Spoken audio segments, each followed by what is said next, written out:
प्रिय विद्यार्थियों, राजनीति विज्ञान की कक्षा में आप सभी का स्वागत है। आज के हमारे वीडियो लेक्चर का विषय है डॉक्टर राम मनोहर लोहिया। डॉक्टर राम मनोहर लोहिया का जीवन इतिहास। डॉक्टर राम मनोहर लोहिया एक भारत के महान व्यक्तित्व रहे हैं। आज का ये वीडियो लेक्चर बहुत ही इंटरेस्टिंग है। डॉक्टर लोहिया के पूरे जीवन संघर्ष के बारे में, जीवन इतिहास के बारे में, उनका पारिवारिक जीवन, उनका वैवाहिक जीवन, शैक्षणिक जीवन, सामाजिक जीवन, आर्थिक जीवन, राजनीतिक जीवन के रूप में हम उनके विचारों का समग्र विश्लेषण करेंगे। तो आइए आज के इस टॉपिक में राम मनोहर लोहिया का जीवन इतिहास का स्टडी करते हैं। राम मनोहर लोहिया। राम मनोहर लोहिया भारत के एक राष्ट्रवादी, देशभक्त, समाजवादी चिंतक, राजनीतिक एवं आर्थिक विश्लेषक एवं आरक्षण नीति के कट्टर समर्थक थे। भारत में उनको एक महान समाजवादी एवं आर्थिक चिंतक के तौर पर जाना जाता है। उनका जन्म 23 मार्च 1910 को उत्तर प्रदेश प्रांत के अकबरपुर गांव में हुआ था। उनके पिताजी का नाम श्री हीरालाल और माताजी का नाम श्रीमती चंदा था। बचपन में ही उनकी माताजी का निधन हो गया। कई तरह की पारिवारिक कठिनाइयों का उन्हें सामना करना पड़ा। इसके बाद उनके पिताजी ने उनका पालन पोषण किया। शिक्षक होने के कारण उनके पिताजी ने उन्हें अच्छे संस्कारों में ढाला।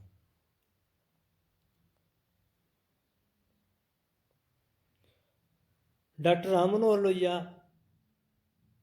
को प्राथमिक शिक्षा प्राप्त करने के लिए एक प्रतिष्ठित विद्यालय में दाखिला दिलाया गया। इसके बाद बनारस हिंदू विश्वविद्यालय से उन्होंने इंटरमीडिएट की परीक्षा पास की। उसके बाद उस शिक्षा के लिए उन्होंने कलकत्ता विश्वविद्यालय में प्रवेश लिया। 1929 में उन्होंने स्नातक की परीक्षा पास की।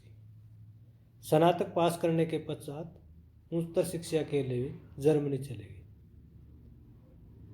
1932 में उन्होंने जर्मनी के विश्वविद्यालय से अर्थशास्त्र में पीएचडी की उपाधि प्राप्त की और उनके पीएचडी का शोध प्रबंध था, थीसिस था, उसका शीर्षक था साल्ट एवं सत्याग्रह, यानी नमक एवं सत्याग्रह।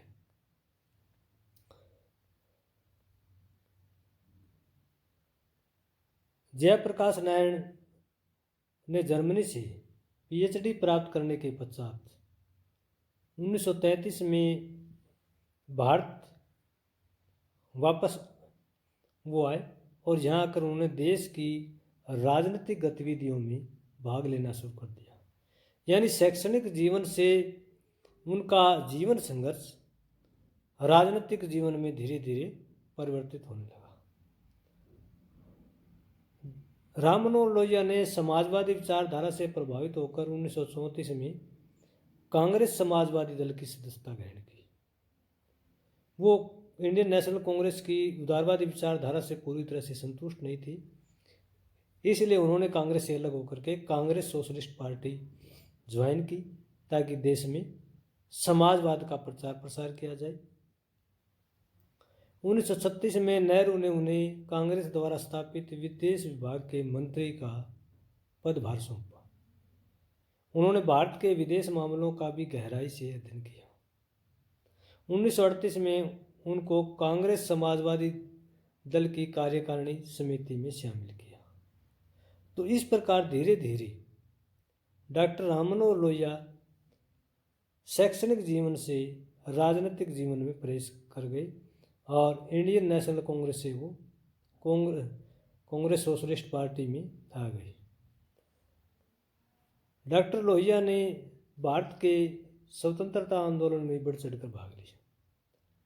विदेश में अध्ययन के दौरान ही उनके मन में भारत की स्वतंत्रता के प्रति तीव्र लगन उत्पन्न हुई और उन्होंने ठान लिया कि वो भारत की आज़ादी के लिए हर तरह से प्रयास करेंगे। 1939 में उन्होंने भारत की आज़ादी के लिए ब्रिटिश संस्थाओं एवं सेवाओं का बहिष्कार किया। उन्होंने देश के युवाओं का आह्वान किया कि वे इस स्वतंत्रता आंदोलन में अपनी सक्रिय भूमिका निभाएं। ब्रिटिश हुकूमत एवं प्रशासन का विरोध करने के कारण 7 जून 1940 को उन्हें बंदी बनाया गया। इसके बाद उन पर अभियोग चलाया गया, जिससे उन्हें 2 वर्ष का कठोर कारावास दिया गया। देश की आज़ादी के लिए हमेशा लड़ते रहे।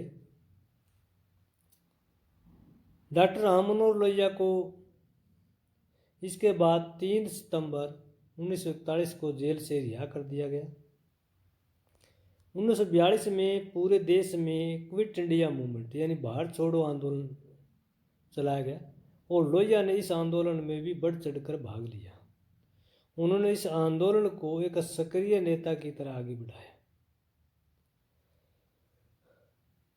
देश के बड़े बड़े नेताओं को इस आंदोलन के विरोध स्वरूप जेल में डाला गया, ताकि ब्रिटिश सरकार द्वारा जो ब्रिटिश प्रशासन सरकार विरोधी भारतीय आंदोलन है उसको दबाया जा सके, कमज़ोर किया जा सके। लेकिन लोहिया एक बहुत ही कुशल राजनीतिज्ञ थे। उन्होंने गुप्त तरीके से देश में आंदोलन की सफलता के लिए लोगों को प्रचार सामग्री विस्तृत की, ताकि देश की आज़ादी के लिए चल रहे इस आंदोलन में आम व्यक्ति पूरी तरह से पूरे मन से शामिल हो। वे अगस्त 1942 से मई 1944 तक भूमिगत रहकर देश की स्वतंत्रता आंदोलन को गति प्रदान करते रहे। मई 1944 में ब्रिटिश सरकार ने उन्हें बंदी बनाकर जेल में डाल दिया। डॉक्टर राम मनोहर लोहिया का प्रयास भारत की आज़ादी के लिए लगातार चलता रहा। स्वतंत्रता आंदोलन के दौरान उन्हें कई बार जेल में डाला गया। जेल में उन्हें ब्रिटिश सरकार द्वारा कड़ी यातनाएं दी गई, लेकिन लोहिया का राष्ट्रवादी व्यक्तित्व ज्यों का त्यों बना रहा। वो आज़ादी के मिशन से बिल्कुल भी विमुख नहीं हुए। अनेक कष्टों को सहन करते हुए लगातार भारत की आज़ादी के लिए वो गुपचुप और दूसरे तरीकों से संघर्ष करते रहे। जेल में बार बार अमानवीय यात्राओं के बावजूद उन्होंने स्वतंत्रता आंदोलन के लिए अपना संघर्ष जारी रखा।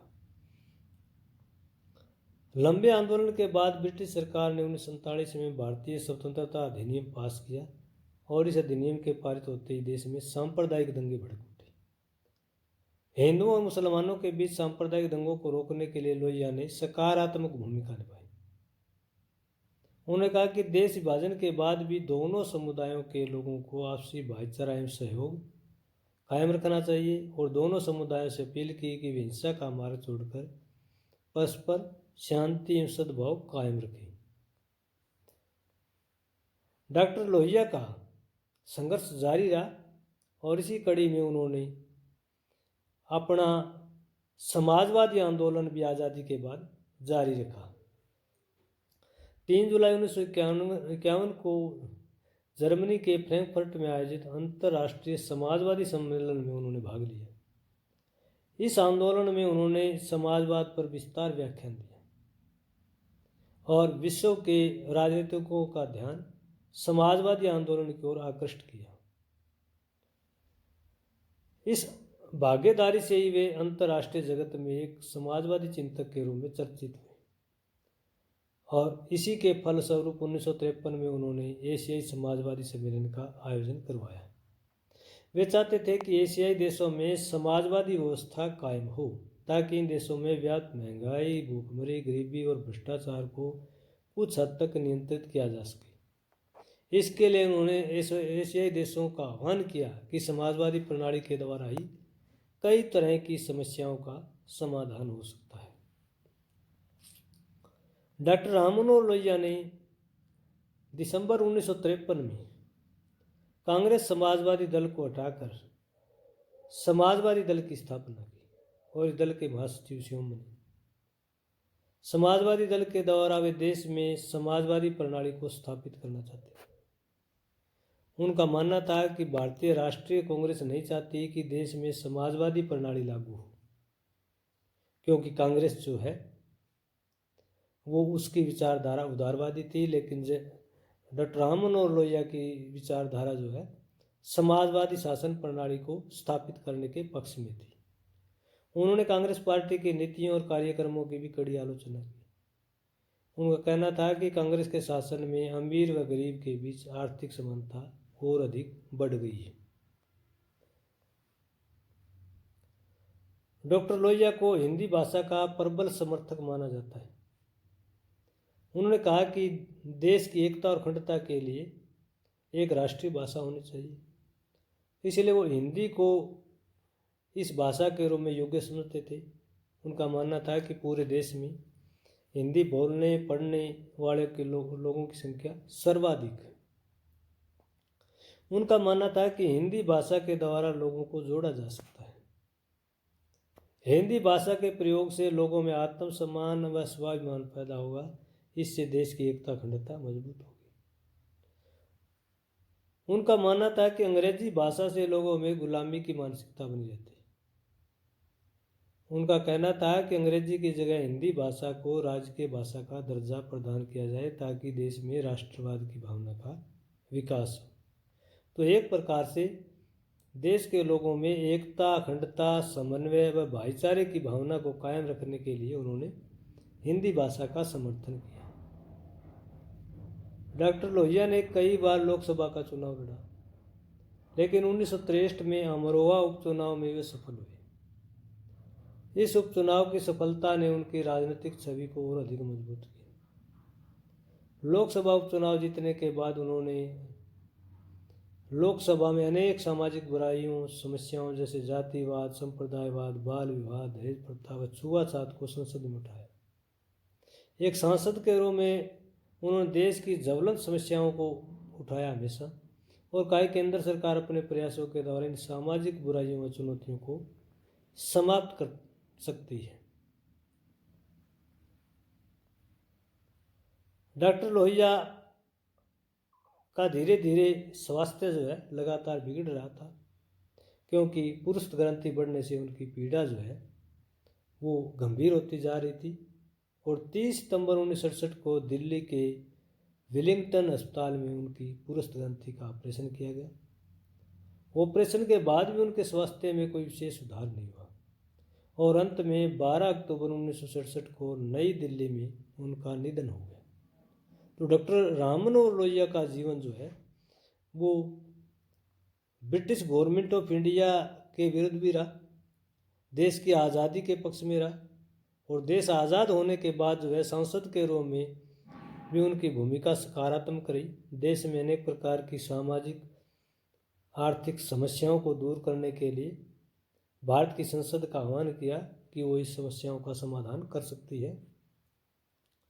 डॉक्टर लोहिया ने अपने जीवन संघर्ष के दौरान अपनी लेखनी से भी लोगों को आकृष्ट किया।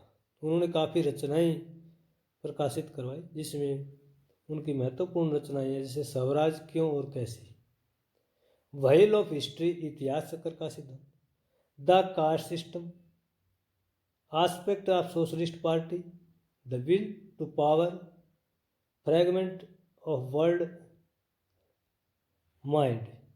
ये महत्वपूर्ण रचनाएं डॉक्टर राम मनोहर लोहिया की रही। इसके अतिरिक्त नमक एवं सत्याग्रह, toward the destruction of caste and classes, Marx, Gandhi and socialism, on the struggle for civil liberties, Bharat और चाइना संबंधों पर, इंडिया एंड चाइना,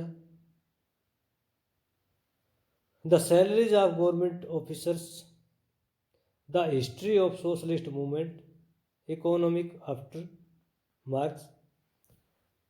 तो समाजवाद पर, भारत की आज़ादी पर, कार्ल मार्क्स पर, गांधी पर उनकी बहुत सारी रचनाएं जो हैं आज भी भारत के राजनीतिक चिंतन को एक दृष्टिकोण प्रस्तुत करती है। डॉक्टर राममनोहर लोहिया भारत के एक प्रसिद्ध सामाजिक आर्थिक चिंतक हुए। उनका सारा जीवन देश की आज़ादी के लिए लगा रहा। स्वतंत्रता प्राप्त होने के बाद उन्होंने भारत में एक सांसद के रूप में अपनी सेवाएं दी और देश की संसद का आह्वान किया कि देश में जितनी भी समस्याएं हैं वो संसद के द्वारा जो है उनका समाधान निकाला जा सकता है। तो डॉक्टर राम मनोहर लोहिया को एक प्रमुख समाजवादी चिंतक के रूप में भारत में जाना जाता है। डॉक्टर राम मनोहर लोहिया के जीवन इतिहास से संबंधित आज का ये वीडियो लेक्चर आपको कैसा लगा कमेंट करके ज़रूर बताइएगा। अगर ये वीडियो पसंद आता है तो इसे लाइक कीजिए, अपने मित्रों के साथ शेयर कीजिए और मेरे इस चैनल को सब्सक्राइब करना न भूलिए। धन्यवाद।